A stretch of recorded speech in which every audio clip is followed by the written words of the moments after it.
શ્રમ છોડી આપ પણ વિરામ પામો એવા મૂર્તિ વિરામમાં જોડાયેલા સૌને મારા અભિનંદન. આજનો વિષય છે અત્યારે જ કરો. આપણને એમ થાય શું અત્યારે કરવાનું, પછી કર્યું તો શું વાંધો છે? કારણ કે કોઈ વાંધો નથી. પછી કરવામાં કરોડો ભાવ ગયા છે અને જ્યારે કરશો ત્યારે પામશો. શું? તો જો આપણી પાસે બે પાર્ટ છે, એક બોડી છે, એક આત્મા છે. બોડી એક દિવસ શમશાનની ચિત્તામાં ચપટી રાખ થવાની છે. આત્માને કોઈ વિનાશ કરનારો નથી. આ જુઓ, તમે ઘડિયાળ લાવો તો ઘડિયાળનું બોક્સ હોય, બોક્સ ગળે લગાડતા હો તો મોટું છે, નાની લગાડો. દાગીનો હોય તો 5 લાખનો દાગીનો હોય તેમાં 500-700 રૂપિયાનું બોક્સ હોય. દાગીનો નાનો હોય ને બોક્સ મોટું હોય, છતાં કિંમત શેની છે? દાગીનાની છે. એમ આપણી બોડી ગમે એવડી હોય, ભલે આત્મા આપણને નાનો દેખાતો હોય, પણ બોડીની કોઈ કિંમત નથી. કિંમત આત્માની છે. આજના વૈજ્ઞાનિકોએ એક તારણ કાઢ્યું છે કે આ બોડીની કિંમત આજે ધરતી ઉપર જેટલા 7 અબજ ઉપરાંત માણસો છે એ બોડી દીઠ એક માથા દીઠ $1 કરોડ આપે અને જેટલા કિંમતી થાય એનો એટલા રૂપિયાનો ઢગલો થાય ત્યારે એક ખાલી બોડી બને. આટલી બોડી કિંમતી છે. મારે એ કહેવું છે કે જેનું બોક્સ એટલું કિંમતી તો એનો નંગ કેટલો કિંમતી છે. હરિવર હિરલો રે હિરલો લાધો રે મંદિરમાં. એ હીરો હરિવર અને એ આપણો આત્મારૂપી પણ હીરો છે. આપણે જન્મો જન્મથી એ હીરા ઉપર કચરું જ નાખતા રહ્યા છે. કોઈ 50 અબજનો કિંમતી હીરો હોય પણ એની ઉપર તમે 5 ખટારા કાદવ નાખી દો તો હીરો બગડશે નહીં, પણ હીરો હાથે નહીં આવે. એમ આપણે જન્મો જન્મથી આ લોકની આશા, તૃષ્ણા, ઈર્ષ્યા, અદેખાય, દેહાભિમાન, માન, રાગ, દ્વેષ, સ્ત્રીની વાસના, ધનની વાસના કચરા નાખીએ જ રાખ્યું છે, હજી નાખીએ રાખ્યું છે. હું બોલું છું ને તો તે માણસો આજે અને એમાં આજે તો કચરા નાખવાના, ખટારા મોઢે નાખવાનું મોટું સાધન આવી ગયું છે. પહેલા તો માણસ બહુ ઓછું સાધન હતું. આ મોબાઈલ છે, આખી દુનિયાનો કચરો નાખવાનો મોટી કચરા પેટી છે આપણા જીવનમાં નાખવાની. અને પહેલા તો માણસ રાત પડે એટલે પોતે હૂતો હતો. આજે રાત પડે એટલે હવે મોબાઈલ હુવે છે. માણા મોબાઈલ હૂતો હતો. મને તો એક જુવાનીઓ મળી ગઈ, મને કે સ્વામી મોબાઈલમાં રાતે ઘુમડું નહીં તો ઊંઘ નથી આવતી. મેં કીધું કોડા ઊંઘ નથી આવતી ને તારી ઊંઘ હરામ કરે છે. થોડુંક તો પાછો વળ.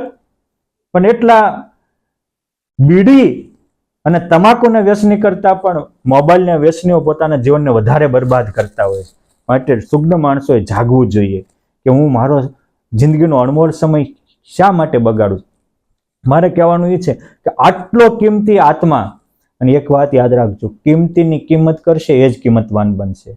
બોડી કિંમતી નથી, પણ આ બોડીમાં રહેલા આત્માની કિંમત બની એ ભક્ત પ્રહલાદ થયા. બોડીમાં રહેલા આત્માની કિંમત કરી એ બોલે ને બ્રહ્માંડો ડોલાવે યોગ સમ્રાટ ગોપાળાનંદ સ્વામી થયા. બોડીમાં રહેલા આત્માની જેને કિંમત કરી એ કાંડું પકડીને સંકલ્પ બંધ કરાવી દે એવા ગુણાતીતાનંદ સ્વામી થયા. એ વાતો કરતા હોય ત્યાં હજારોમાં બ્રહ્મ તેજ પ્રગટાવે બ્રહ્મકુમારી વાળા બ્રહ્માનંદ સ્વામી, ગુણાતીતાનંદ સ્વામી, સત્સંગની મા મુક્તાનંદ સ્વામી વગેરે મહાન પુરુષો થયા. કિંમતીની કિંમત કરી. માટે જો અત્યારે જ કરો એટલે શું કે આપણે લાખ જન્મે હું આત્મા છું ને મારામાં પરમાત્મા છે માનવાનું છે. અત્યારે જ માનો, અત્યારે જ એ અનુભવ ચાલુ થાય છે. લાખ જન્મે માયા મૂકવાની જ છે, દેહભાવ છોડવાનો છે. નિષ્કુળાનંદ સ્વામી કે સમજી મૂકો તો સારું ઘણું, નહીં તો જરૂર મુકાવશે જમ. નિષ્કુળાનંદ કહે નહીં મટે સાચું કહું ખાય સોગન. માટે અત્યારે જ ખોટું મૂકવાનું છે તો મૂકી દો દેહભાવ, અને અત્યારે જ આત્મભાવ બ્રહ્મભાવ પકડવાનો છે. પકડવા માંડો. એક જન્મે કે લાખ જન્મે આપણા અસલી મા બાપ છે એને સ્વીકારવાના જ છે. અત્યારે સ્વીકારી લો. કાશીમાં રામાનંદાચાર્ય થયા. પ્રાગદાસ નામનો ભગત એની પાસે ગયો, કે છે કે સ્વામીશ્રી જીવનનું કર્તવ્ય હું? કે નકલી છોડો ને અસલી પકડો, એ કર્તવ્ય છે. કે નકલી શું? કે આ બોડી નકલી છે તો બોડીના સંબંધીઓ નકલા. તો કે અસલી કોણ? તો કે અસલી ભગવાન રામ છે. આત્માના સાચા સગા ભગવાન છે. આપણે બધા સમૂહમાં બોલતા હોઈએ છીએ કે તમેવ માતા ચ પિતા તમેવ બંધુ ચ સખા તમેવ. 80 વર્ષના વડીલો હોય બેઠા હોય અને 5 વર્ષના બાળકો બેઠા હોય, 4 પેઢી કે 3 પેઢી સાથે બનીને એકારે બોલતા તમે માતા. એનો અર્થ શું થાય? કે તમે સાચા ભગવાન મા બાપ છો. એ 80 વર્ષના બુઢાને સાચા મા બાપ ભગવાન છે ને 5 વર્ષના બાળકના પણ સાચા મા બાપ ભગવાન છે. બોલીએ છીએ પણ કોઈ દી વિચારતા નથી કે આનો અર્થ શું થાય. તો આ બીજા છે એ નકલી છે, એ કોઈ સાથ આવવાના નથી. એ કહે છે કે સાંભળો, રામાનંદાચાર્ય પ્રાગદાસને કહે છે કે કોઈ માણસને અંતિમ સંસ્કાર થઈ જાય ને એના ગુણાનુવાદ સભા થાય ત્યારે બધા કે અમારે તો અમારા કુટુંબના મોભી હતા ને ગામના આધાર સ્તંભ હતા ને આ હારા હારા કામ કર્યા હતા, અને પછી છેલ્લે બધા એક જ શબ્દ બોલે કે પરમ કૃપાળુ પરમાત્મા દાદાને પરમ શાંતિ આપે. અમે એક આપી શક્યા નથી. એટલે પરમ કૃપાળુ પરમાત્મા અર્થાત પરમ શાંતિ જોતી હોય તો પરમ કૃપાળુ પરમાત્માને શરણે ગયા વગર છૂટક્યો અત્યારે જ થઈ જાઓ, અત્યારે શાંતિનો સાગર થશે. પછી મર્યા પછી બધા આપણે ઉભા થાય પરમ કૃપાળુ પરમાત્મા શાંતિ આપે. જેને જીવતા શાંતિ લીધી નથી મરીને હું ધૂળ શાંતિ પામવાનો કહેવા જ મળવાની. માટે પ્રાગ સુખી થવું હોય તો અસલી મા બાપને પકડ. તો અસલી મા બાપ કોણ છે? કોઈ રામ છે. ઓહ, તો મારે ને મારા અસલી મા બાપને દર્શન કરવા ક્યાં? તો અયોધ્યામાં. એક ગુરુના વચને એ પ્રાગરાજ અયોધ્યા ગયા. એ વખતે મુસ્લિમ શાસન હોવાથી અયોધ્યામાં મંદિરો તૂટતા હતા. ત્યાં બેન્ડ માર્યું હતું કે કોઈ હિન્દુનું નામ નહીં લેવાનું, આરતી ઘંટી નહીં વગાડવાની, આરતી ન થાય. પ્રાગદાસ ગયા અને એક મંદિરમાં રામ જોયા, ત્યાં જઈને આરતી પ્રગટાવીને જય શ્રી રામની આરતી ઉતારવા માંડ્યા.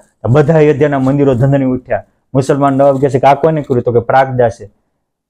એને પકડવા ગયા, એને મારવા જાય, ધડથી માથું છૂટું કરે, તરત હંધાઈ જાય. 2-3 વાર પ્રયોગ કે સાંભળો, 3 વાર કાંઈ નથી બોલ્યો. હવે જો કોઈ આવશો ને તો તમારો સૈનિકોના અધિપતિ નવાબને મચ્છરછેદ થઈ જાય છે. માટે સુખી થાવ તો હું કેમ કરો? પગમાં પડ્યા અને કાયદા બધા જ ચેન્જ કરી નાખ્યા.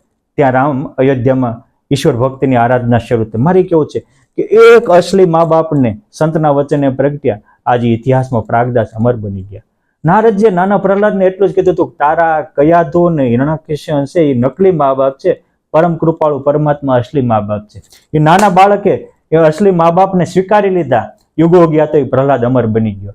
એ નકલી ને અસલી. માટે સુખી થવું હોય તો નકલ ને અકલ ન હોય. માટે અકલવાળા બની અને અસલી મા બાપને સ્વીકારો. અસલી મા બાપ આત્માના પરમાત્મા છે. એ પુરુષોત્તમ નારાયણના પરમહંસોના વચને દાદા ખાચરે અસલી મા બાપ ભગવાન સ્વામિનારાયણને સ્વીકાર્યા. ઇતિહાસમાં અમર બની ગયા. નાના શિવલાલ શેઠે ગોપાળાનંદ સ્વામીના વચને અસલી મા બાપ તો પરમાત્મા છે, સંતો એની મા અને ભગવાન એના બાપ, એની માટે જીવા. ઇતિહાસમાં અમર બની ગયા. સ્વામિનારાયણ સંપ્રદાયમાં તો આવા સંતો ભક્તોના 1-2 નહીં હજારો એક્ઝામ્પલો છે. અને ભારતીય સંસ્કૃતિના પણ એક ઇતિહાસો આનેથી અસલી મા બાપને જેને સ્વીકાર્યા. ક્યારે? આ દેહ અત્યારે જ. માટે અત્યારે જ સ્વીકારો. કોણ? હું આત્મા છું. અત્યારે સ્વીકારો. લાખ જન્મનું ભટકણ મટી જાય છે. માયા મૂકવાની છે, અત્યારથી મૂકી દો, તમે મુક્ત બની જશો. ભગવાન આપણા અસલી મા બાપ છે, અત્યારથી સ્વીકારો. આપણે પણ પ્રાગદાસ કે પ્રહલાદ બની જઈશું. આપણે પણ પર્વત બાપા કે દાદા ખાચર બની જઈશું. આપણે પણ ગોપાળાનંદ સ્વામી કે બ્રહ્માનંદ સ્વામી બની જઈશું. માટે અત્યારે જ કરો અને મોજ કરો. જીવતા લાખના, મરે 1.25 લાખના બનો. શંકા, ચિંતા અને શોકને સમુદ્રમાં ફેંકી આગળ વધો અને જીવનને દીપાવો. તમારા જીવનને તમે જ ધન્ય બનાવો. તમે પોતે જ તમારા ગુરુ બની અને મારો અસલી કોણ અને નકલી કોણ, એ નકલીને એક બાજુ કરી અને અસલી મા બાપ, અસલી આપણો આત્મા અને આત્માના સાચા સગા એવા સંતો ભક્તો સાથે દિલનો નાતો જોડી જીવનને ધન્ય કરો. આપણું જીવન પણ અત્યારે જ અનુભવ બને એવો, અનુપમ બને એવી પરમ કૃપાળુ પરમાત્માના પાવન ચરણોમાં પ્રાર્થના. જય સ્વામિનારાયણ.